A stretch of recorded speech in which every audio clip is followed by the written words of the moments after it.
أعوذ بالله من الشيطان الرجيم قل هذه سبيلي أدعو إلى الله على بصيرة أنا ومن اتبعني وسبحان الله وما أنا من المشركين.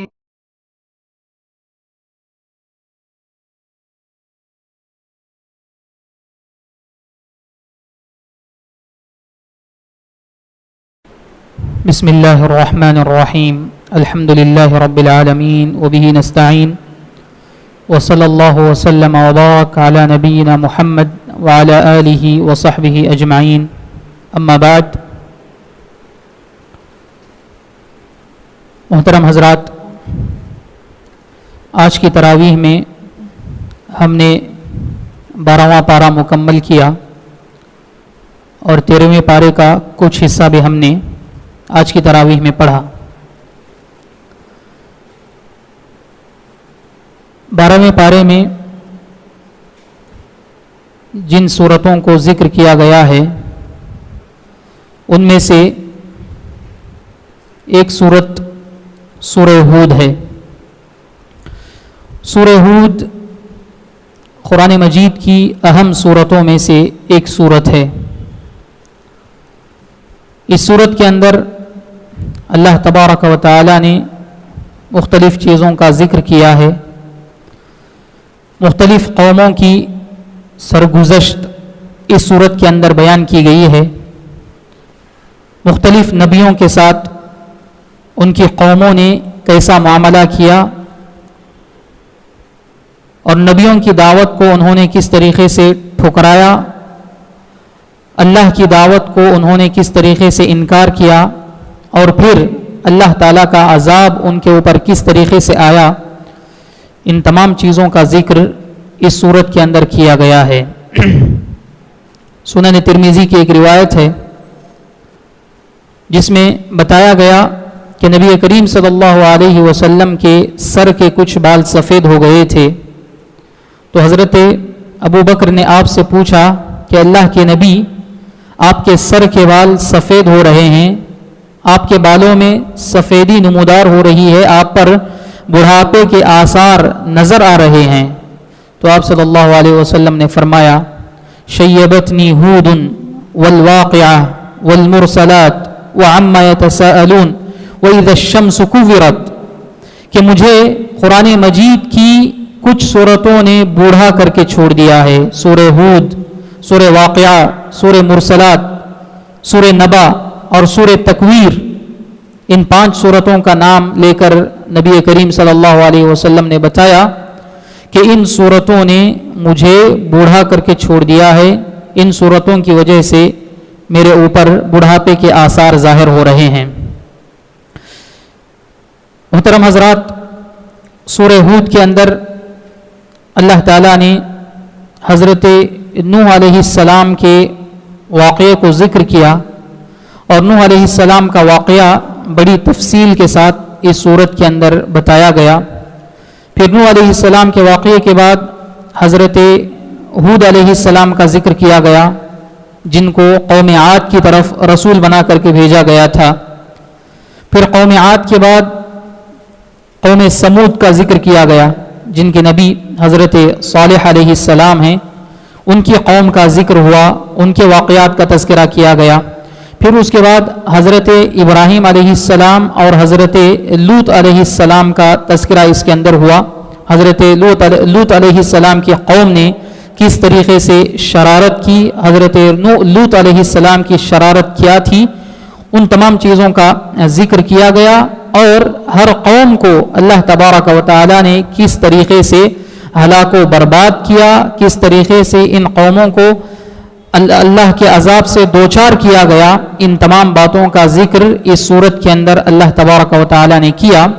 پھر ان تمام واقعات کے ذکر کے بعد، ان تمام قوموں کی سرگزشت کو بتانے کے بعد اللہ تبارک و تعالی نے فرمایا، ذَلِكَ مِنْ أَنْبَاءِ الْقُرَى نَقُصُّهُ عَلَيْكَ مِنْهَا قَائِمٌ وَحَصِيدٌ، ان بستیوں کے واقعات، ان بستیوں کی خبریں ہم تمہارے اوپر سنا رہے ہیں، ہم تمہارے اوپر بیان کر رہے ہیں. تو تو ان بستیوں میں سے کچھ بستیاں ابھی کھڑی ہیں اور کچھ بستیاں بالکل کاٹ دی گئی ہیں. جن بستیوں کے واقعات تمہیں سنائے گئے ان بستیوں میں سے کچھ بستیاں ابھی کھڑی ہوئی ہیں اور کچھ بستیاں بالکل کاٹ دی گئی ہیں, بالکل ختم کر دیا گیا ہے. مطلب یہ ہے کہ اللہ تبارک و تعالی نے جن قوموں کو ہلاک و برباد کیا ان قوموں میں سے کچھ قوموں کے آثار, کچھ قوموں کے نشانات آج بھی باقی ہیں. ان کے گھر, ان کے کھنڈرات جو گر گئے ہیں, جن کی چھتیں نکل چکی ہیں اور ان کی پرانی پرانی دیواریں آج بھی باقی ہیں, اللہ تبارک و تعالی نے ان کو نشان عبرت کے لیے چھوڑا ہے. ان میں سے کچھ باقی ہیں اور کچھ قومیں ایسی ہیں جن کو بالکل مٹا دیا گیا, جن کو نیست و نابود کر دیا گیا, جن کا نام و نشان آج باقی نہیں ہے. ان کو صفحہ ہستی سے بالکل پوری طریقے سے ختم کر دیا گیا.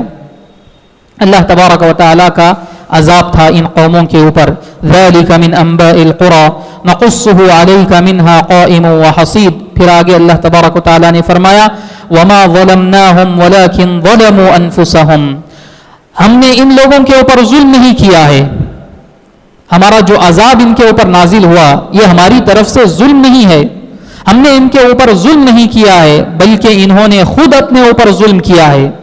ان قوموں نے خود اپنے اوپر, اپنی جانوں پر ظلم کیا ہے اللہ تبارک و تعالیٰ کی معصیت کے ذریعے سے, اللہ تبارک و تعالیٰ کی نافرمانی کے ذریعے سے, اور اللہ تبارک و تعالیٰ کے احکام کو نہ اپنا کر انہوں نے اپنے اوپر خود ظلم کیا ہے. فما اغنت عنهم آلهتهم التي يدعون من دون الله من شيء لما جاء امر ربك. اللہ کے علاوہ جن معبودان کو یہ لوگ پوجتے تھے, اللہ کے علاوہ جن معبودان کی یہ لوگ عبادت کیا کرتے تھے, جب ان کے اوپر اللہ کا عذاب آیا, جب ان کے اوپر اللہ کا وبال آیا تو ان کے معبودان ان کے کچھ کام نہ آئے, ان کے معبودان ان کو کچھ فائدہ نہ دے سکے, ان کے معبودان بھی بے بس تھے. وما زادوہم غیر تتبیب. بلکہ ان بتوں کی عبادت نے, ان بتوں کی پرستش نے ان کو مزید ہلاک و برباد کر دیا, ان کی ہلاکت میں, ان کی بربادی میں مزید اضافہ کیا. پھر آگے اللہ نے فرمایا وَكَذَلِكَ أَخْذُ رَبِّكَ إِذَا أَخَذَ الْقُرَى وَهِيَ ظَالِمَةٌ. اسی طریقے سے جب اللہ تعالی گاؤں والوں کو پکڑتا ہے, اللہ تبارک و تعالی جب قوموں کے اوپر اپنا عذاب نازل کرتا ہے, جب اللہ تبارک و تعالی کی پکڑ قوموں کے اوپر, لوگوں کے اوپر آتی ہے تو اللہ تبارک و تعالی کی پکڑ ایسی ہی ہوتی ہے. وَكَذَلِكَ أَخْذُ رَبِّكَ إِذَا أَخَذَ الْقُرَى وَهِيَ ظَالِمَةٌ. اللہ تبارک و تعالی کی پکڑ, اللہ تبارک و تعالی کا عذاب بڑا خطرناک ہوتا ہے. ان اخذہ علیم شدید. اللہ تبارک و تعالی کی پکڑ, اللہ تبارک و تعالی کی سزا بڑی سخت ہوتی ہے اور بڑی دردناک ہوتی ہے. یہ اللہ تبارک و تعالی نے گزشتہ قوموں کو ہلاک کرنے کی وجہ بتائی, اور اللہ تبارک و تعالی نے لوگوں کو یہ وارننگ بھی دی کہ وہ سنبھل کر رہیں, وہ سدھر کر رہیں, اللہ کے دین کے مطابق زندگی گزاریں, اللہ کے احکام کو اپنی زندگی میں نافذ کریں, رسول کی تعلیمات کو اپنائیں, رسول کی مخالفت نہ کریں. اگر رسول کی مخالفت کی جائے گی یا دین کے مطابق عمل نہ کیا جائے گا اور دین کو انسان اپنے پسے پشت ڈال دے گا تو اللہ تبارک و تعالیٰ کی پکڑ, اللہ تبارک و تعالیٰ کی سزا ایسی ہی ہوا کرتی ہے, سخت ہوا کرتی ہے. پھر اس کے بعد اس صورت کے اندر ایک اور بات بتائی گئی. اللہ نے فرمایا وَأَقِمِ الصَّلَاةَ طَرَفَيِ النَّهَارِ وَزُلَفًا مِّنَ اللَّيْلِ, کہ دن کے دونوں کناروں پر نماز قائم کیا کرو, دن کے دونوں سروں پر نماز قائم کیا کرو اور رات کی گھڑیوں میں بھی نماز قائم کیا کرو. دن کے دونوں کناروں سے مراد بعض مفسرین نے لکھا ہے کہ اس سے فجر اور مغرب کی نماز مراد ہے, اور بعض مفسرین نے کہا ہے کہ اس سے مراد عشاء کی نماز ہے, اور بعض نے کہا ہے کہ اس سے مغرب اور عشاء یہ دو نمازیں مراد ہیں. حافظ صلاح الدین یوسف نے لکھا ہے کہ شاید یہ آیت واقعہ معراج سے پہلے نازل ہوئی. معراج کا جو واقعہ ہوا ہے اس واقعے سے پہلے یہ آیت نازل ہوئی. معراج کے واقعے میں نبی کریم صلی اللہ علیہ وسلم کو 5 نمازیں دی گئیں جنہیں ہم ادا کرتے ہیں. اس معراج کے واقعے سے پہلے صرف 2 نمازیں لوگوں کے اوپر فرض تھیں. 2 نمازیں وہ پڑھا کرتے تھے اور رات کی نماز پڑھا کرتے تھے. تو اسی کی طرف اشارہ کیا گیا. پھر آگے اللہ تبارک و تعالی نے فرمایا ان الحسنات یذہبن السیئات کہ یقیناً نیکیاں برائیوں کو کھا جاتی ہیں.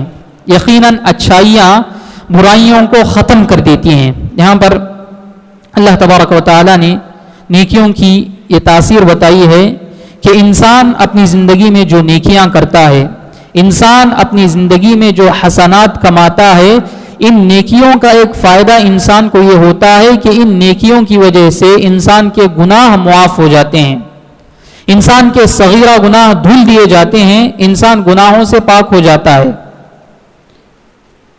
نماز کے بارے میں بھی احادیث کے اندر بتایا گیا کہ نماز بھی انسان کے گناہوں کو معاف کر دیتی ہے. بخاری شریف کی روایت ہے جس میں نبی کریم صلی اللہ علیہ وسلم نے صحابہ کو ایک مثال کے ذریعے سے واضح کیا کہ نماز کس طریقے سے انسان کے گناہوں کو دھو دیتی ہے. آپ نے فرمایا کہ کسی آدمی کے گھر کے سامنے ایک نہر ہو، کسی آدمی کے گھر کے سامنے ایک نہر بہہ رہی ہو اور وہ آدمی دن میں 5 مرتبہ اس نہر کے ذریعے سے غسل کرتا ہے. دن میں 5 مرتبہ اس نہر میں وہ آدمی غسل کرتا ہے. تو کیا اس آدمی کے بدن پر، اس آدمی کے جسم پر کچھ میل کچیل باقی رہ جائے گا؟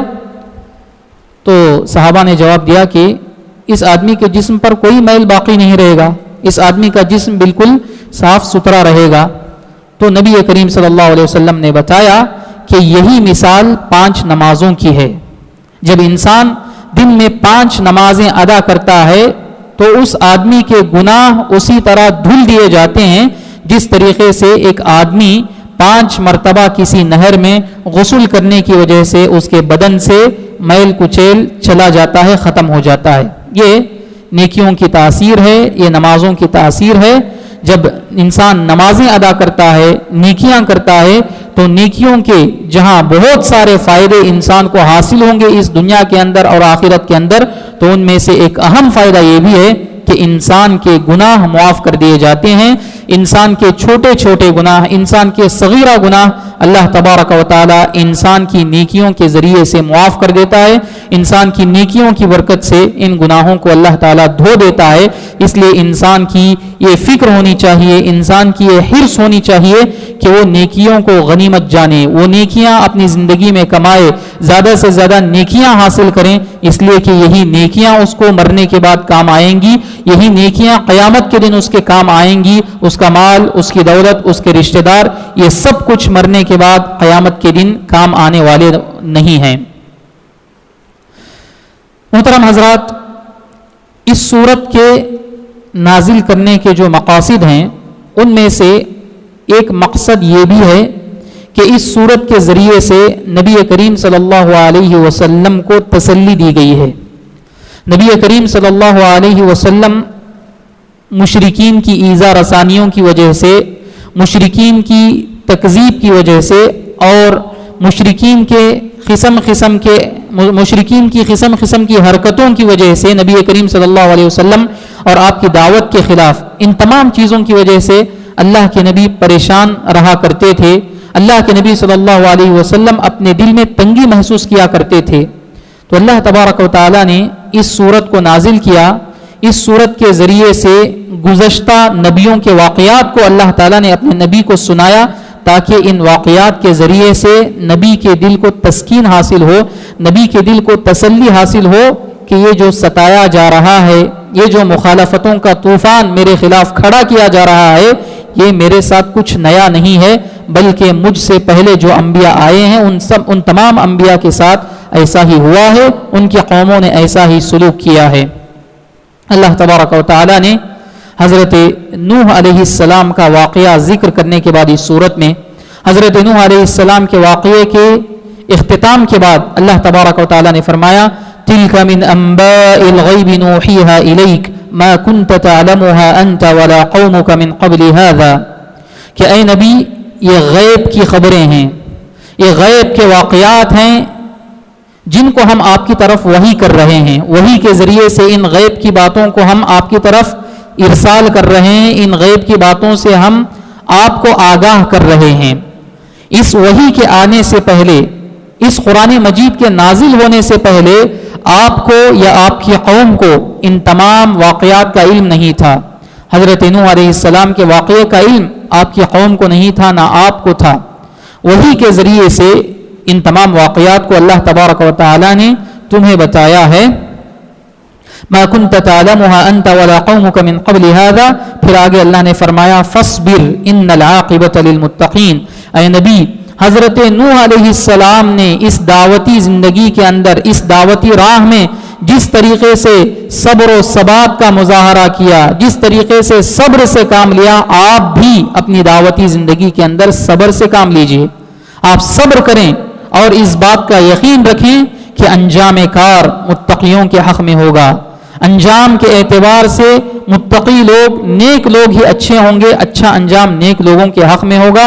یہ جو مخالفت کرنے والے ہیں ان کا انجام خراب ہونے والا ہے، یہ اپنے انجام کو بگاڑنے والے ہیں۔ پھر اسی طریقے سے اللہ تبارک و تعالی نے اس سورت کے آخر میں اپنے نبی سے خطاب کر کے فرمایا وَكُلًّا نَقُصُّ عَلَيْكَ مِنْ أَنْبَاءِ الرُّسُلِ مَا نُثَبِّتُ بِهِ فُؤَادَكَ، کہ ہر رسول کے واقعات، ہر رسول کی خبریں ہم آپ کے اوپر سنا رہے ہیں، ہم آپ کو بیان کر رہے ہیں تاکہ یہ واقعات آپ کے دل کو ثابت قدمی عطا کریں، آپ کے دل کو مضبوط کریں، آپ کے دل میں ہمت پیدا کریں۔ اس لیے ہم یہ تمام واقعات ہم تمہیں سنا رہے ہیں۔ یہ جو قوموں کی سرکشی ہے، قوموں کی مخالفت ہے، یہ آپ کے ساتھ نہیں ہے بلکہ سارے ہی انبیاء کے ساتھ یہ ہو چکا ہے۔ سارے ہی انبیاء نے اپنی قوم سے اس طرح کا معاملہ دیکھا ہے، اس طرح کا سلوک دیکھا ہے۔ لہٰذا اے نبی آپ صبر کریں، آپ ہمت سے رہیں اور اپنے دل کو آپ مضبوط کریں اور آپ کبیدہ خاطر نہ ہوں، آپ رنجیدہ نہ ہوں۔ ان تمام باتوں کا ذکر اس صورت کے اندر اللہ تبارک و تعالیٰ نے کیا ہے۔ اللہ تعالیٰ سے دعا ہے کہ اللہ تعالیٰ ہم تمام لوگوں کو رب العالمین کے احکام کے مطابق زندگی گزارنے کی توفیق عطا فرمائے۔ اللہ کی نافرمانی سے اللہ تبارک و تعالیٰ ہم تمام لوگوں کو بچائے۔ اللہ کے عذاب سے اللہ تعالیٰ ہم تمام لوگوں کی حفاظت کرے۔ آمین۔ وآخر دعوانا ان الحمد للہ رب العالمین۔